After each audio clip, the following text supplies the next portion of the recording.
Because match betting is less known, blackjack is a lot more glorified and a lot more popular, and yes, we know people have made money through blackjack. No one's heard about beating sports bet. No one hears that. So when they hear that we are doing that, the evidence suggests that we're scammers, because everyone who says what we say are scammers, and there's no scientific, well, it is scientific, but people just don't believe it because all the evidence says you can't win on the punt, whereas there is evidence saying that you can win blackjack. Everyone knows about it. There's movies about it, there's books about it, there's textbooks about it, there's websites about it. We're the only real main people talking about match betting in Australia. Could there be like some benefits in perhaps like making that analogy? 100%, for sure, You know what I definitely, mean? definitely. People don't understand edge, but that really helps clarify edge, or it's an example of why edge works. Because one thing people will say to us is like, yeah, bonus bets, yeah, match betting's great, but you can still lose, it's still gambling. But if you say to someone, well, what about someone who's counting cards with blackjack? If you ask them that, they'll be like, oh yeah, but yeah, you're gonna win in the long term. So therefore that, by that very nature, is not gambling, because they admit they're gonna win in the long term. But people can't make that connection with match betting, because with match betting, it's like you can still lose on any singular bet, and you can. With some of our higher risk, higher reward methods, you can lose on one bet. You can place $50 bet and it might not win. But in the long term, you got the edge in your favor and you will profit. People can't understand that concept. They simply struggle with that concept. But when it comes to blackjack, I think that's where it'd be really helpful, because people can understand that over the long term, if you're counting cards, you will win. Yeah,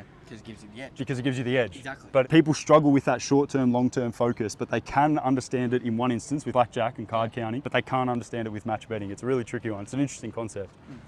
Yeah, well, once I recognised it, I was like, oh, Yeah. I know exactly where I want to like throw all my money. Yeah. You know what I mean? 100%, yeah. And I can tell you what, like match betting, the edge that you get in match betting is far, far greater than the edge you get counting cards. Yeah. Far greater.